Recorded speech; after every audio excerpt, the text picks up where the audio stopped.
Kate LaFalcha, welcome to Irish Granny Helen. Welcome. If you are a new subscriber, I'm delighted. If you are a returning subscriber, I am astounded. And I'm grateful to all of you very much. Let me know what kind of things you want me to talk about. In the meantime, I'm just going to go off on a tangent. I want to talk today about a very interesting mystery. And it took place in a beautiful, beautiful area, a place that I love. It's a little place called Sligo. It's on the west coast of Ireland. It's right nestled below the southern reach of that much contested border of the north. And it's a sanctuary. It's like a coastal retreat from the world was my experience of it. And there's a city there and there are people there, but the surrounding countryside just resonates for me. It's an interesting area historically. It's not all that far from Galway. It's not all that far south from a place where I spent a good deal of time as a small child in Donegal. Distance is relative in Ireland. It always cracks me up when my cousin comes to visit and thinks he's gonna go from Vancouver, British Columbia to Yellowstone in one day. Okay, let's talk about SLIGO Man.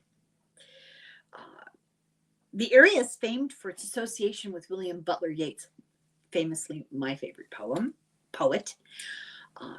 He considered Sligo, that area, his spiritual home.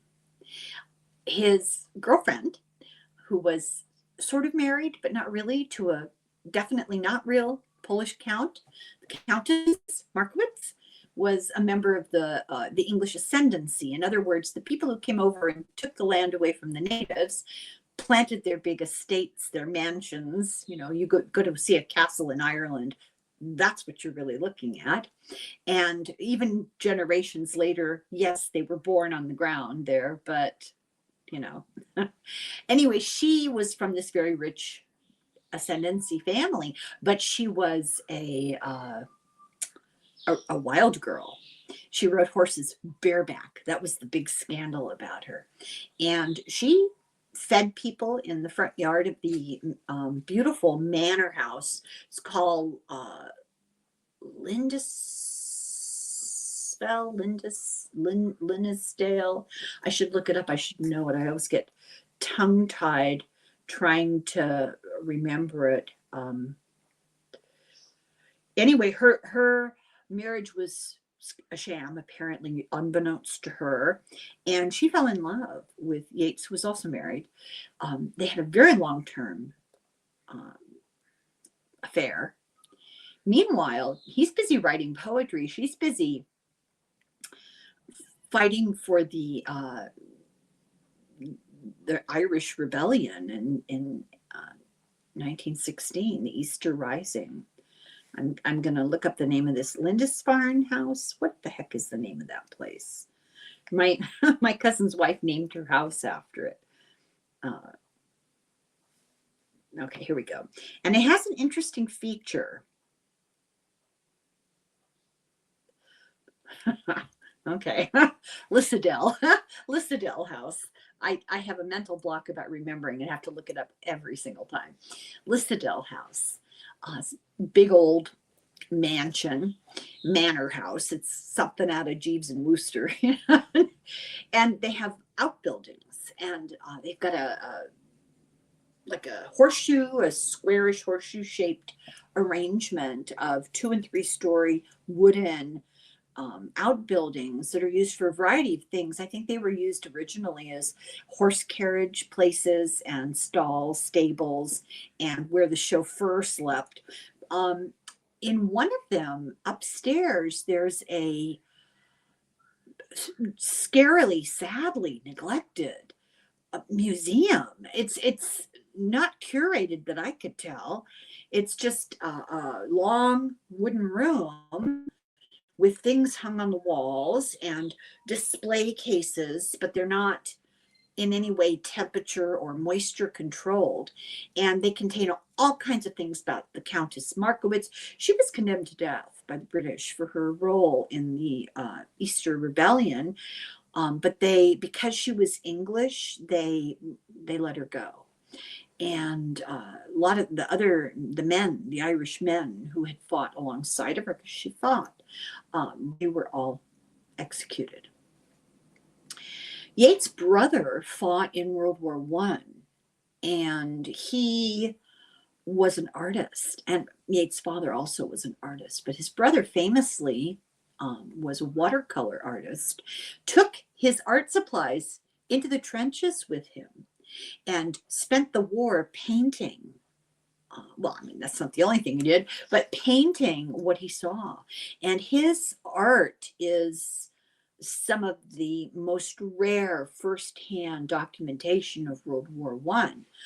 It is incredibly moving, incredibly disturbing, and really concerning that it's just sitting where it is. It should be in a big museum protected.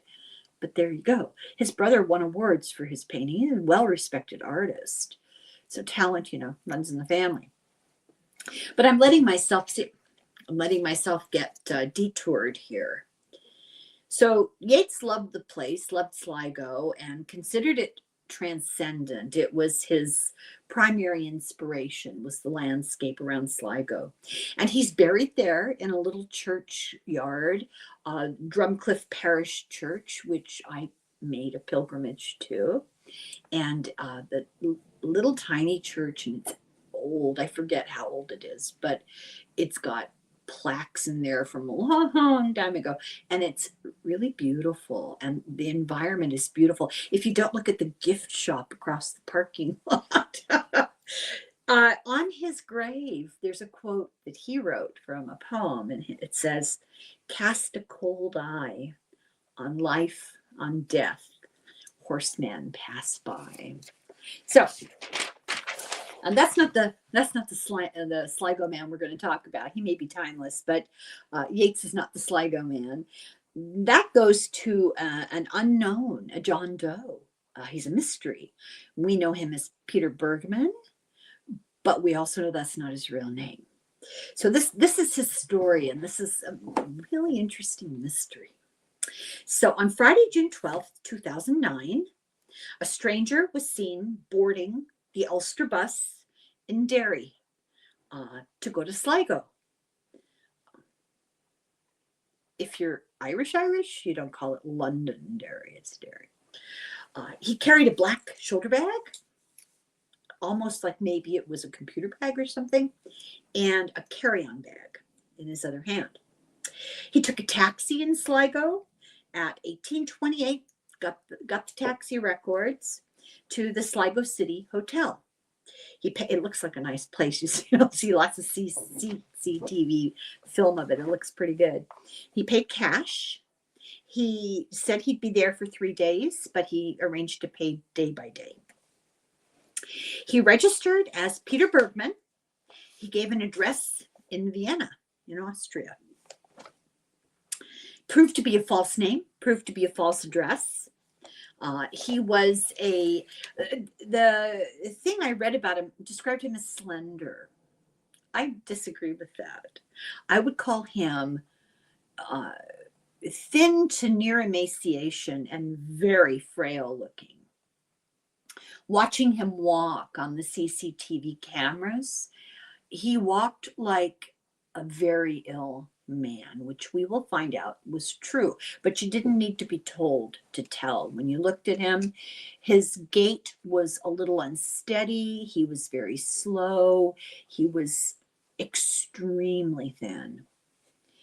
It's called cachexia, is when you start to lose muscle mass in your skin and bones, and he was almost at that point.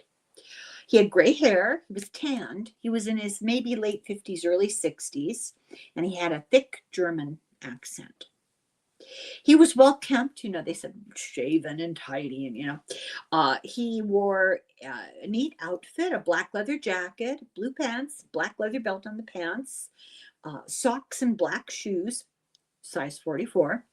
And the hotel worker mentioned that at one point she went up to ask him about the bill or something.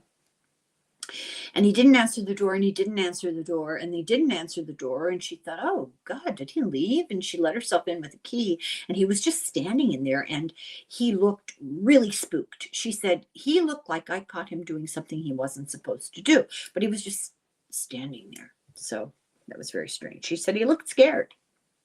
His clothes had been purchased at a store called C&A, which is a chain in Germany and Austria.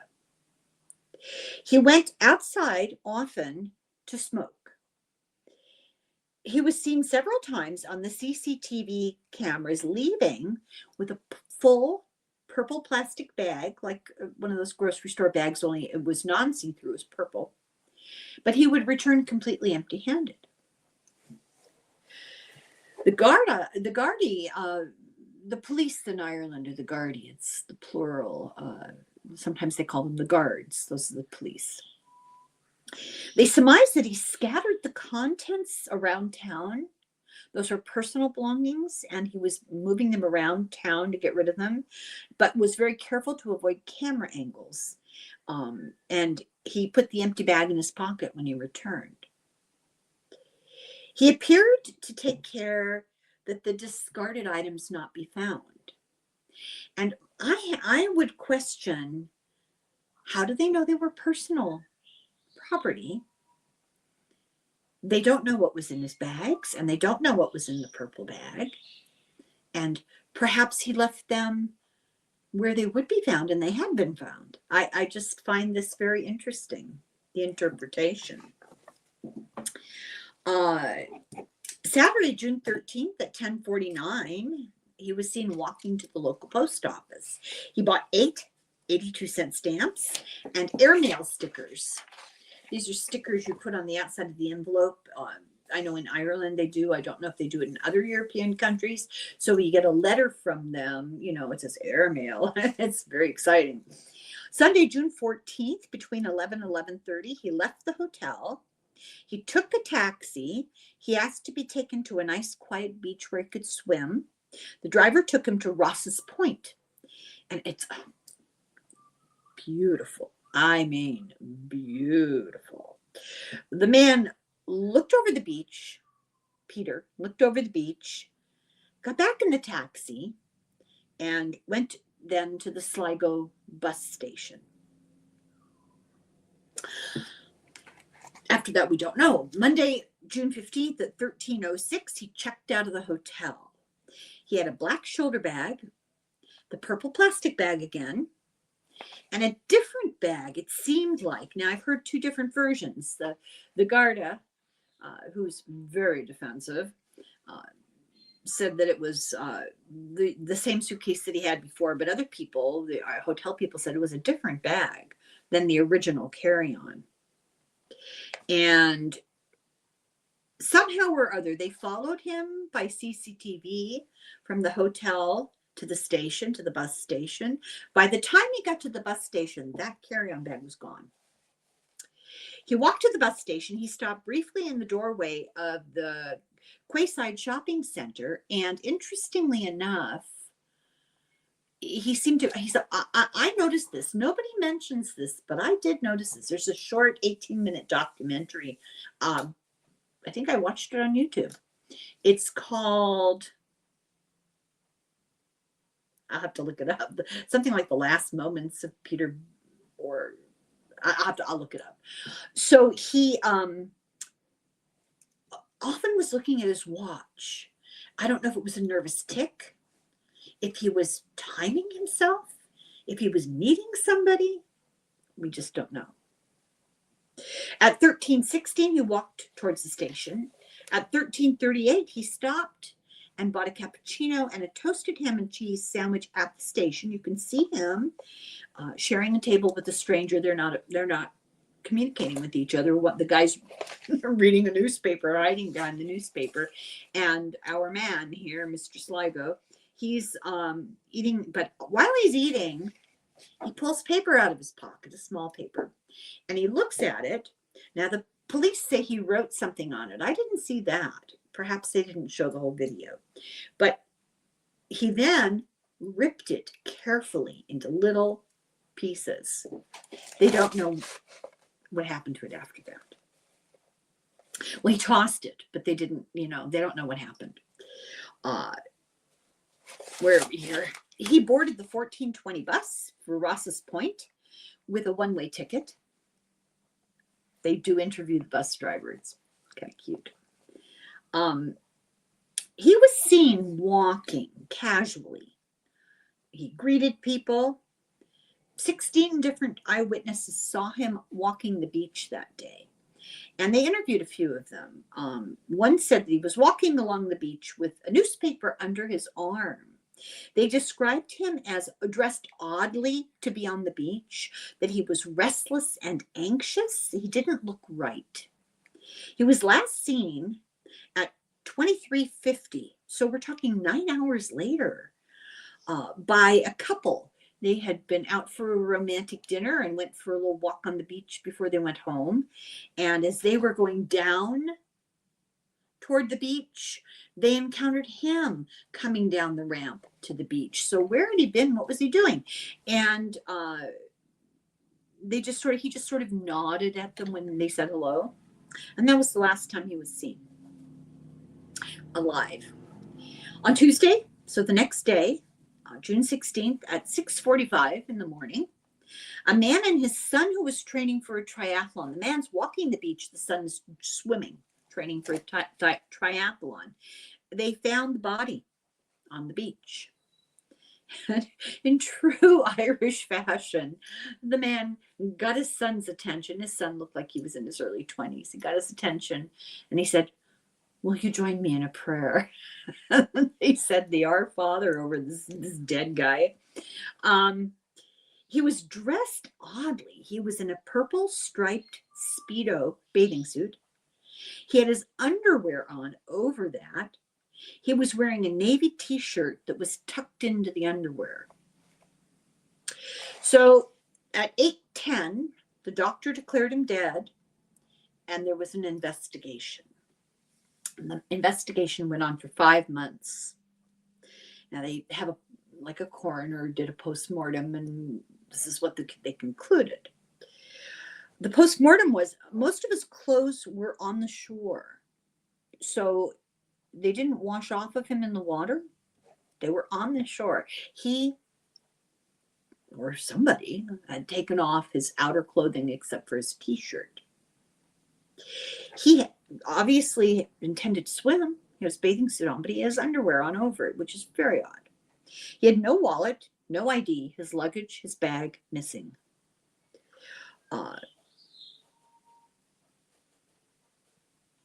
All something were removed.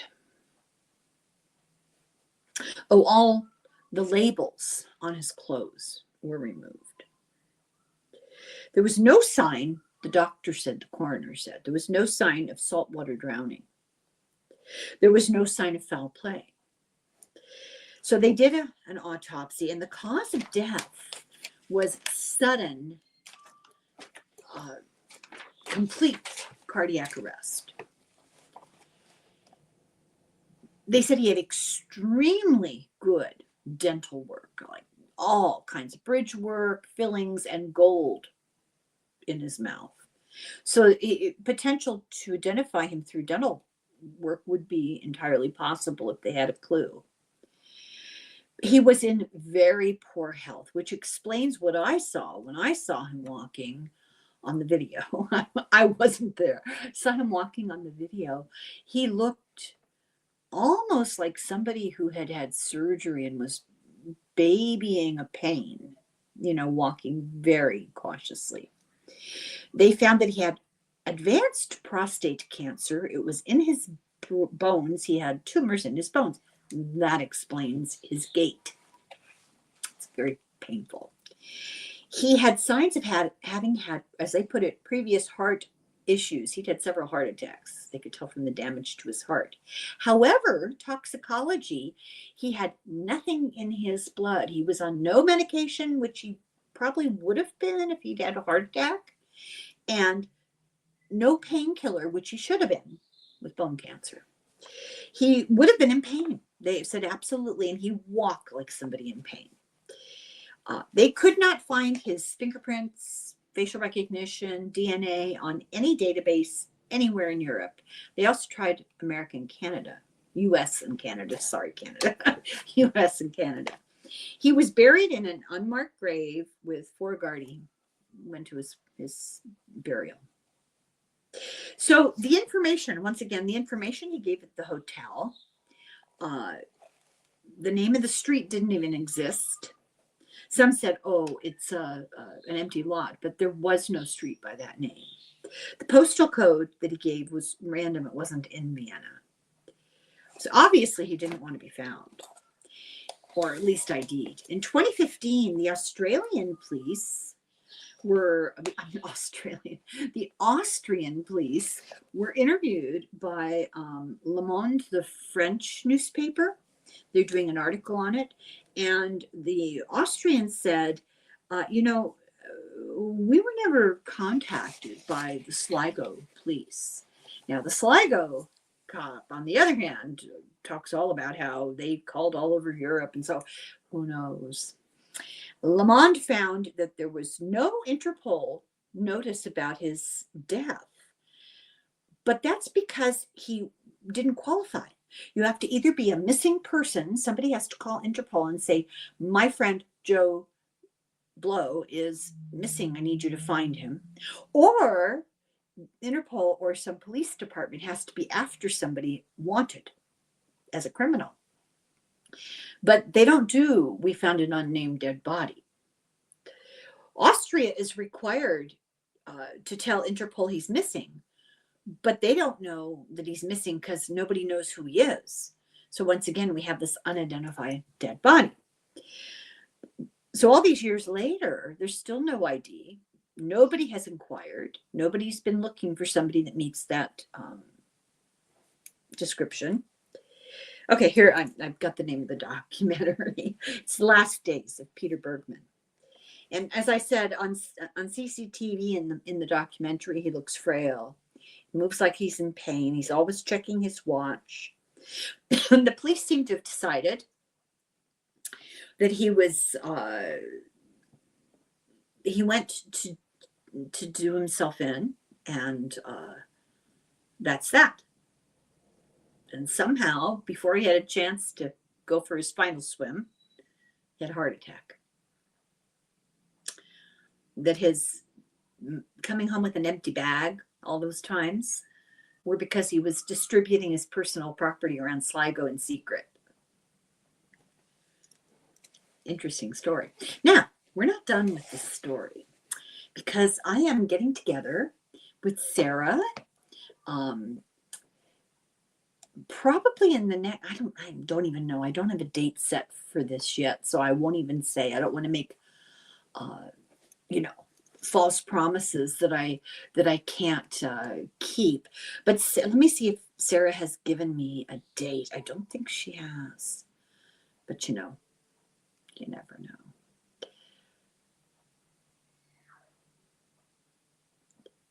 know. No date yet.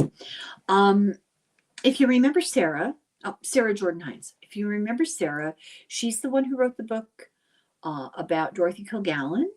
And we've covered her other book about famous movie stars of the past from the Midwest. And I think, we've talked about a couple of other, strange Hollywood cases, but she got in touch with me about this one. And I'd never heard of it. And I think this will be really fun to talk about. And I might even have to have a word with Deborah Lupien about this one. So stay tuned. Keep your eyes peeled. After you watch this, I'll be back in the near future to do a follow-up with Sarah Jordan Hines, and then I'm hoping a follow-up with Deborah Lupien. I haven't had a chance to talk to her about it yet. She's off gallivanting. So In the meantime, thank you for watching. I hope you find this as intriguing as we do. This is a strange one. Slán go fóill, slán.